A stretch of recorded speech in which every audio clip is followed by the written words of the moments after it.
Baik, Assalamualaikum warahmatullahi wabarakatuh. Waalaikumsalam warahmatullahi wabarakatuh.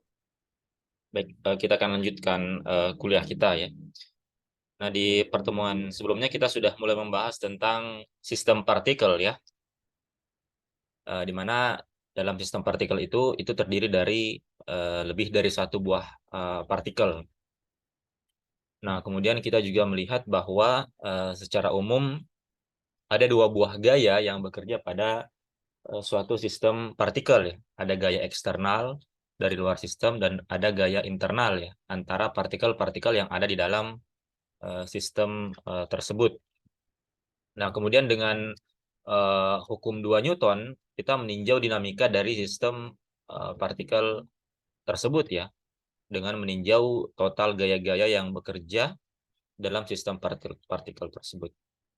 Nah, dari sini kita sudah menurunkan bahwa perubahan energi kinetik sistem S itu diberikan oleh kerja total gaya internal di suku pertama di persamaan ini dan gaya eksternal ya, suku kedua di sini ya.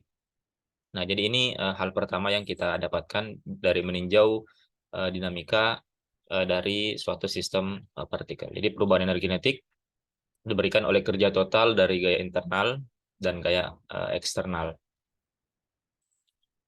Nah, hari ini kita akan menurunkan tentang hukum kekekalan energi dari sistem partikel, kemudian juga kekekalan momentum linear dan momentum momentum angular ya.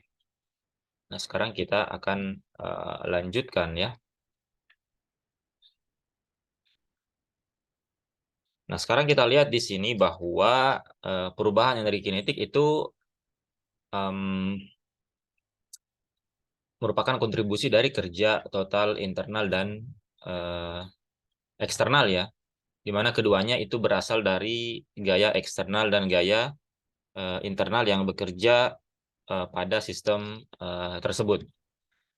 Nah, sekarang di sini kita akan mengambil asumsi bahwa gaya eksternal dan gaya internal yang bekerja pada sistem itu dia bersifat konservatif ya.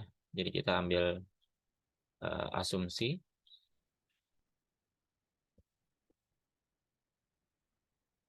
kita mengambil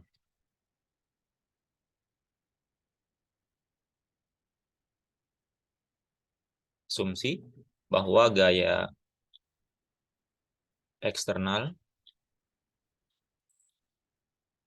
dan juga gaya internal yang bekerja pada sistem partikel yang kita tinjau itu dua-duanya bersifat konservatif ya. Akibatnya apa? Eh, Akibatnya jika keduanya merupakan gaya yang konservatif, maka kedua gaya ini itu bisa dinyatakan sebagai gradien suatu potensial ya. Nah, kalau kita lihat sebenarnya kalau gaya internal itu sudah secara umum dia bersifat konservatif ya karena dia memenuhi sifat dari atau karakteristik dari gaya sentral ya. Interaksi antara dua dua buah partikel ya di dalam sistem.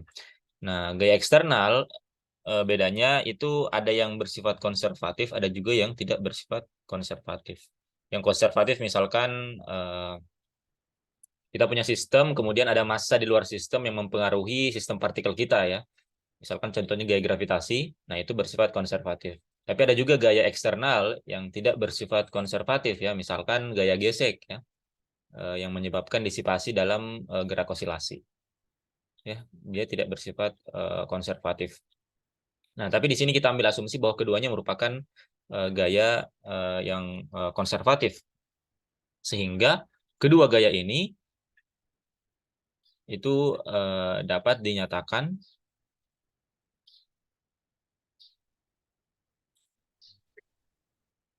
sebagai gradien suatu potensial. Ya. Nah, sehingga nanti kita ingin menyatakan suku yang ada di ruas kanan dari persamaan ini di mana FI dan GIJ-nya itu kita nyatakan dalam suatu gradien dari suatu potensial ya. Jadi FI dan GIJ kita akan nyatakan dalam suatu gradien dari potensial. Nah, kita mulai dari yang pertama dulu untuk gaya eksternalnya ya. Jadi kita mulai dari FI-nya ya. Jadi kita misalkan FI itu kita bisa nyatakan dalam suatu gradien sebagaimana yang kita sudah pernah tunjukkan di gaya sentral ya, minus gradien dari misalkan potensialnya kita sebut saja PI ya, PI seperti ini. Nah, jadi kita punya pernyataan ini sehingga kalau kita lihat suku integral di sini, ini bisa kita ganti ya, kita ganti FI-nya menjadi kita ganti suku ini dengan memasukkan VI gradien dari potensial ini ya. Nah, sehingga di sini kita bisa tuliskan integral dari VI dot VI dt. Nah, ini bisa kita bongkar dulu VI-nya ya.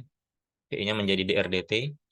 Ini menjadi integral VI dotkan dengan do RI dot T ya. Jadi do RI dot T itu sama dengan VI ya, kecepatan dikali dengan dt. Nah, sehingga dt-nya bisa saling cancel ya. Kemudian FI-nya kita ganti dengan minus nabla PI. Berarti di sini sama dengan minus integral dari nabla PI dotkan dengan DRI saja. Seperti ini. Ya. Nah, kita tahu bahwa nabla ini adalah turunan terhadap nabla itu adalah turunan terhadap ruang ya, karena di sini dia hanya bergantung pada RI, berarti nabla di sini bisa kita nyatakan sebagai DDRI seperti ini. Nah, sehingga DDRI-nya bisa saling cancel dengan suku yang ini ya, sehingga menyisakan minus integral dari A ke B dari DFCI saja seperti ini. Nah, sehingga kalau kita integralkan ini akan menjadi minus dari CI dengan batas-batas A sampai B. Atau sama dengan minus CB, CIB dikurang CIA. Atau kalau minusnya kita kalikan masuk, maka suku integral yang ini itu akan menjadi integral VI dot VI dt itu sama dengan CIA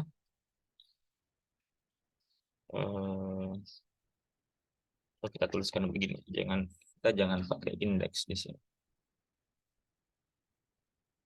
Jadi di sini minus dari CIA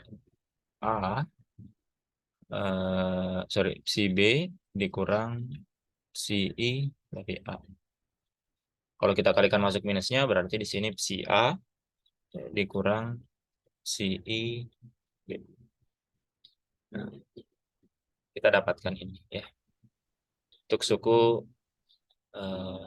suku yang pertama. Jadi integral yang ini kita candakan seperti yang di bawah. Nah, kemudian yang kedua adalah GIJ-nya ya. Nah, dan kita tahu di sini sebentar. Kita tahu PI di sini itu merupakan fungsi dari RI ya. PI di sini itu merupakan fungsi dari RI potensialnya. Nah, kemudian yang kedua kita tinjau yang GIJ ya. Yang GIJ bisa kita nyatakan misalkan GIJ itu merupakan minus gradien dari suatu potensial, sebut saja VIJ ya. Nah, di mana VIJ ini itu dia merupakan fungsi dari RIJ. VIJ sama dengan VIJ fungsi dari RIJ. Seperti ini. Nah, sehingga ini kita tahu di awal bahwa RIJ itu sama dengan RI dikurang RJ ya. Berarti di sini FIJ itu merupakan fungsi dari RI dikurang RJ. Nah, kemudian kita juga sudah mengetahui di atas berdasarkan hukum 3 Newton bahwa gaya internal dalam suatu sistem partikel itu dia memenuhi hukum 3 Newton ya. Artinya GIJ itu sama dengan minus GJI ya.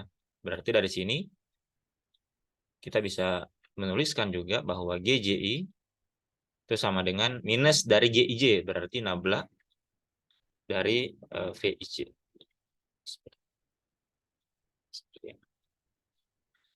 Sekarang kita lihat bentuk integralnya ya, suku yang ini ya. Integral GIJ, VIJ, VIDT.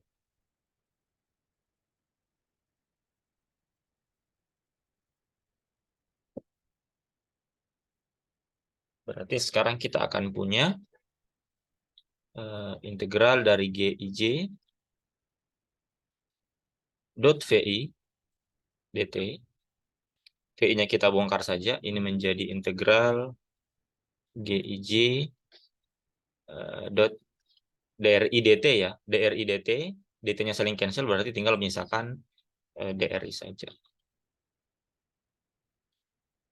Nah, karena di sini ada sumasi ya, ada sumasi IJ sehingga kita masukkan saja langsung ke sini ya, ke persamaannya. Nah, berarti kita akan dapatkan sekarang sigma I kemudian sigma J dari 1 dikurang delta IJ, kemudian integral tuliskan saja kembali di atas dulu GIJ dari dot VI dt itu sama dengan, nah ini karena sumasi keduanya IJ berjalan ya, jadi kita bisa saja membaliknya ya. Misalkan kita sumasikan dulu yang J baru kita sumasikan dulu yang I baru kemudian yang J. Jadi bisa kita tuliskan menjadi sigma J sigma I dan di sini 1 dikurang delta IJ integral GIJ di sini menjadi DRI ya. Dot DRI. Seperti ini.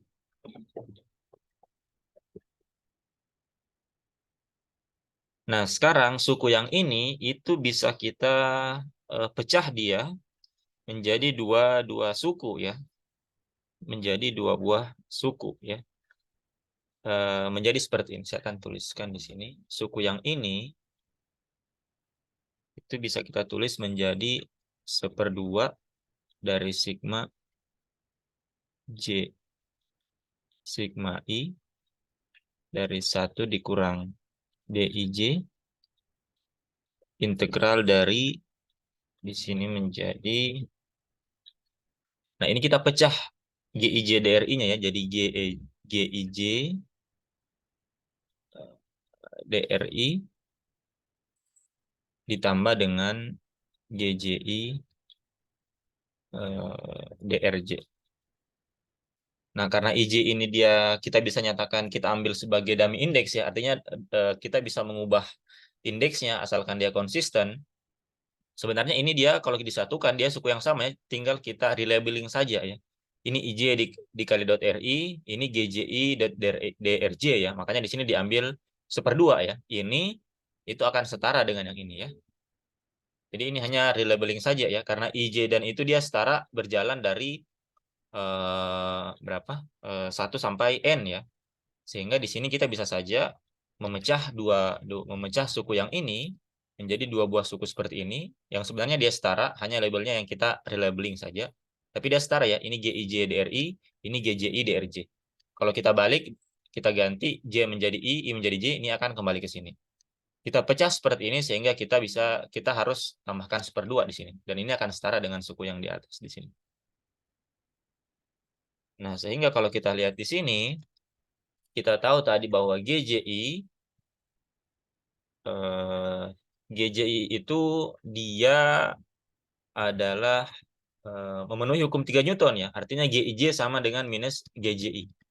Sehingga sekarang suku ini itu bisa kita tuliskan menjadi 1/2 dari sigma J sigma I 1 dikurang delta IJ Kemudian di sini integral menjadi di sini GIJ DRI.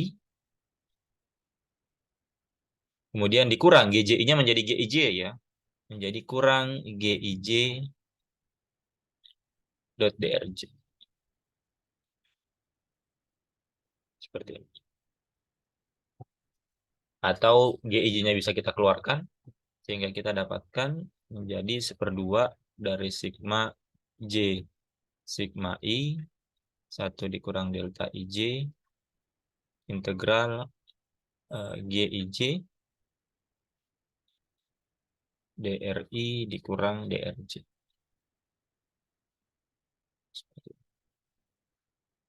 Ini tidak lain adalah DRIJ ya.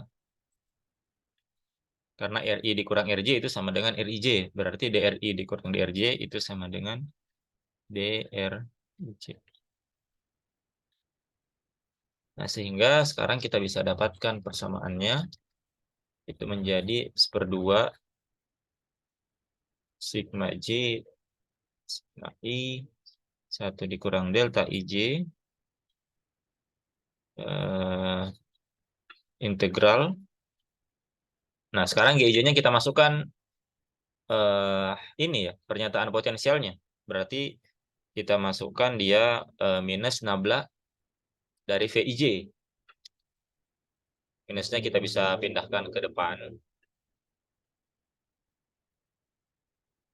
Berarti ini menjadi nabla VIJ.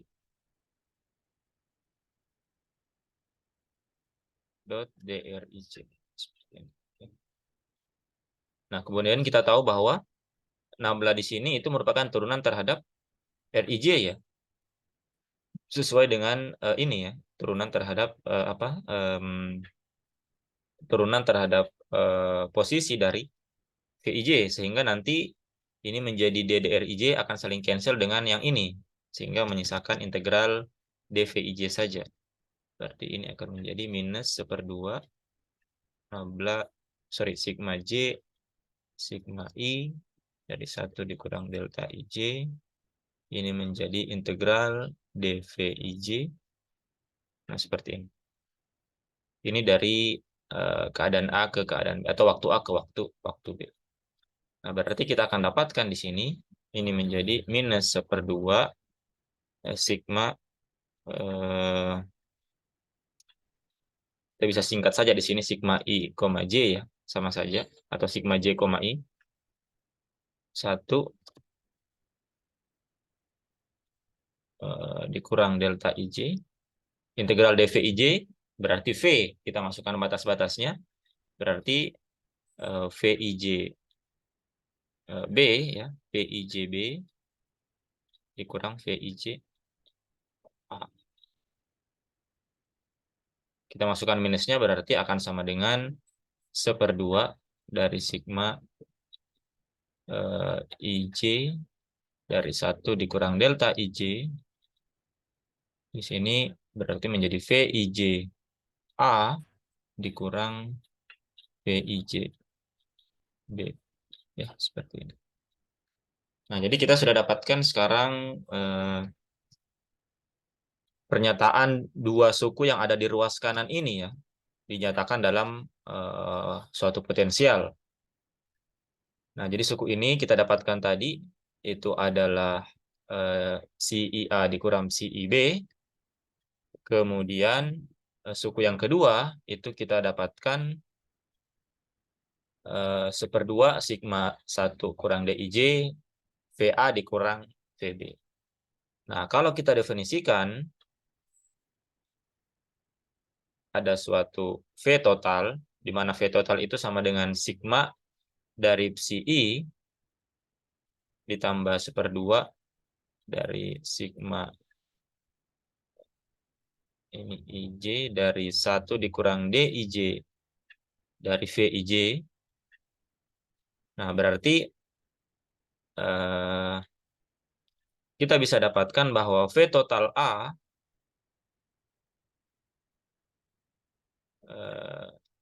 dikurang V total dari B itu sama dengan suku yang ini ya, suku yang ini itu suku yang ini dikurang dengan suku yang ini ya. Jadi V total A dikurang V total B itu sama dengan suku yang ini itu ditambah dengan suku yang ini ya.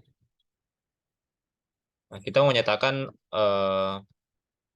suku di ruas kanan dalam persamaan ini itu sama dengan V total A kita nyatakan dengan V totalnya atau potensial totalnya ya, energi potensial totalnya. Nah, kalau kita masukkan besaran-besaran yang sudah kita dapatkan di sini, di mana suku pertama dari suku ruas kanan adalah ini, dan suku kedua dari ruas kanan adalah ini, nah maka itu kita bisa nyatakan sebagai V total dikurang V total dari selisih V total A dan V total B dari suku yang ada di ruas kanan ya. Sehingga kita bisa tuliskan sekarang persamaan di atas menjadi TB dikurang TA yang ini ya. Yang ini, kemudian suku ruas kanannya diganti dengan yang tadi kita sudah dapatkan ya. Nah, kalau kita definisikan V totalnya seperti ini, maka bisa kita tuliskan TB dikurang TA itu sama dengan V total A dikurang V total B. Nah, kita kumpulkan dengan yang sejenis, maka kita dapatkan bahwa TA ditambah dengan V total A itu sama dengan TB ditambah dengan V total B. Nah, ini tidak lain adalah kekekalan energi ya. Ini energi kinetik, ini energi potensial. Maka dari sini kita dapatkan bahwa jika gaya-gaya yang bekerja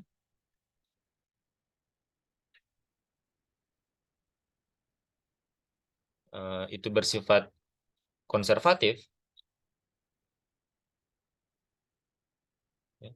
kita tadi mengambil asumsi bahwa gaya eksternal dan internal itu konservatif, maka sistem energi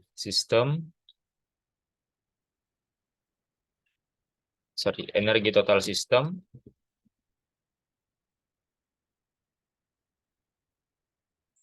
itu bersifat kali. Nah, ini kita bisa ambil dia sebagai hukum kekekalan energi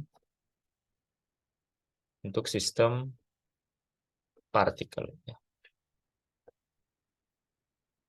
Nah, jadi terdapat kekekalan energi dalam suatu sistem partikel, tapi dengan syarat bahwa gaya-gaya yang bekerja pada sistem tersebut, yaitu gaya eksternal dan gaya internalnya, itu bersifat konservatif. Jadi kalau gaya eksternalnya dia tidak konservatif, maka energinya tidak kekal ya. Tapi kalau kedua gaya yang bekerja, baik itu yang energi konservatif dan baik gaya eksternal maupun gaya internal itu konservatif, maka akan berlaku hukum kekekalan energi pada sistem partikel tersebut. Ya. Nanti di sini kita sudah tunjukkan hukum kekekalan energi ya pada sistem partikel. Nah, sekarang yang kedua, kita akan melihat bagaimana kekekalan momentum linearnya ya. Kita akan melihat bagaimana kekekalan momentum linearnya.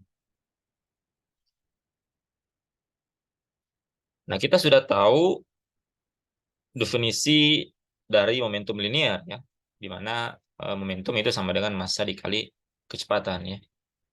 Jadi momentum linear bahkan di fisika dasar itu sudah kita dapatkan bahwa momentum linear itu didefinisikan sebagai berikut. Itu di mana P itu sama dengan massa dikali dengan kecepatan ya. Ini secara umum. Berarti kalau kita meninjau sistem partikel, kita bisa melihat bagaimana momentum linear dari setiap partikel ya. Berarti bisa kita tuliskan bahwa PI itu sama dengan MI dikali dengan PI. Di mana ini itu merupakan momentum linear dari partikel ke I. Jadi setiap partikel itu punya momentum demikian ya. Sehingga untuk sistem partikel kita bisa meninjau momentum totalnya ya. Berarti dari sini kita bisa melihat momentum total dari suatu sistem partikel ya.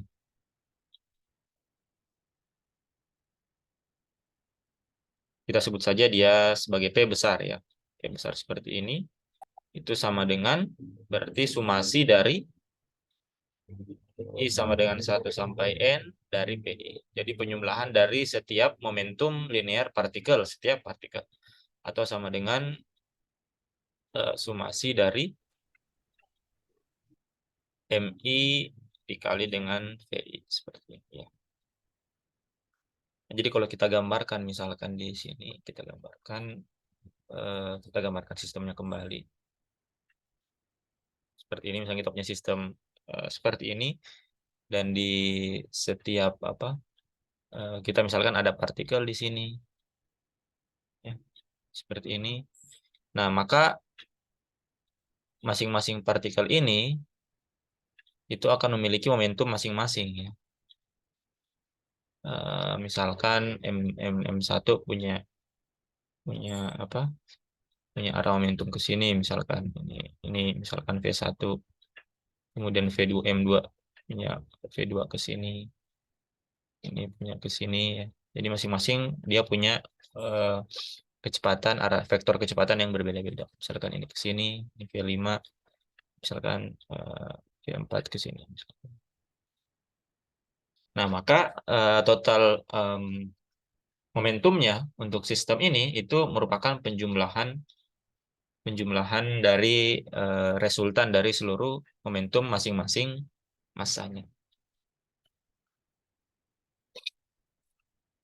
Nah, kemudian dari sini kita juga bisa tahu ya, kita sudah turunkan juga bahwa pusat pusat massa sistem itu sama dengan sumasi dari MI RI ya, dari I sampai N per sigma MI. Kalau kita ambil koordinat di sini, ambil koordinat seperti ini.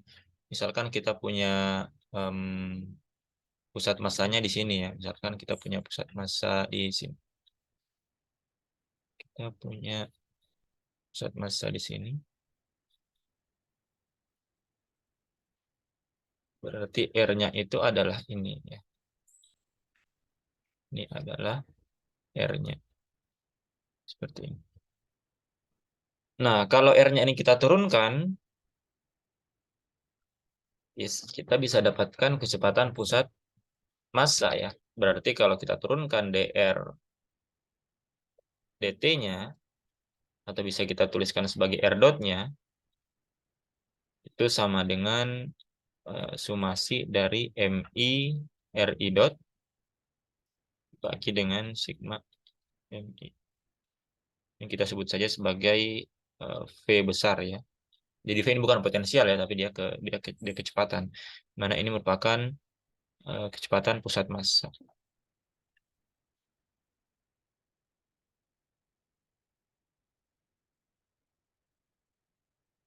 Itu sentral massnya. Nah, kalau kita lihat yang ini itu tidak lain adalah momentum total sistem ya, atau P besar. Sehingga kita bisa tuliskan bahwa P di sini itu sama dengan yang ini tidak lain adalah momentum total sistem dibagi dengan sigma MI. Kita sudah tentukan di pertemuan sebelumnya dia sama dengan massa total ya, atau M besar. Atau dengan kata lain, momentum totalnya itu sama dengan massa total dikali dengan kecepatan pusat massanya. Nah, kalau kita lihat ini dia mirip dengan ini ya. Sama definisinya dengan ini. Ini momentum linear partikel ke I itu sama dengan massa I, massa tiap partikelnya dikali dengan kecepatan tiap partikelnya. Nah, ternyata kalau kita lihat secara keseluruhan sistem, ternyata momentum totalnya itu sama dengan massa total dikali dengan eh, kecepatan pusat massanya. Sehingga apa yang bisa kita dapatkan di sini bahwa ketika sistem S, sistem partikel kita itu bergerak, maka momentum linearnya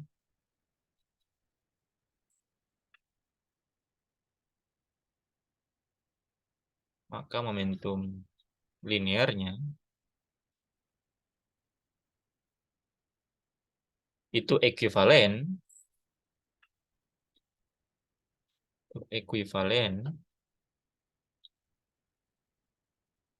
dengan momentum linear seluruh partikel, momentum dari seluruh partikel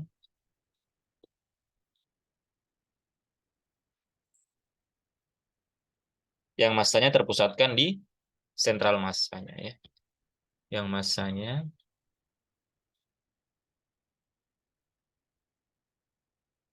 itu terpusatkan di sentral massa. Ya. Nah, jadi dari sini bisa kita lihat bahwa momentum linear dari suatu sistem eh, itu ekuivalen dengan momentum linear dari seluruh partikelnya, artinya massa partikelnya ya, dikali dengan kecepatan dari pusat massanya, atau momentum linear dari seluruh partikel yang massanya terpusatkan di sentral massanya. Ya,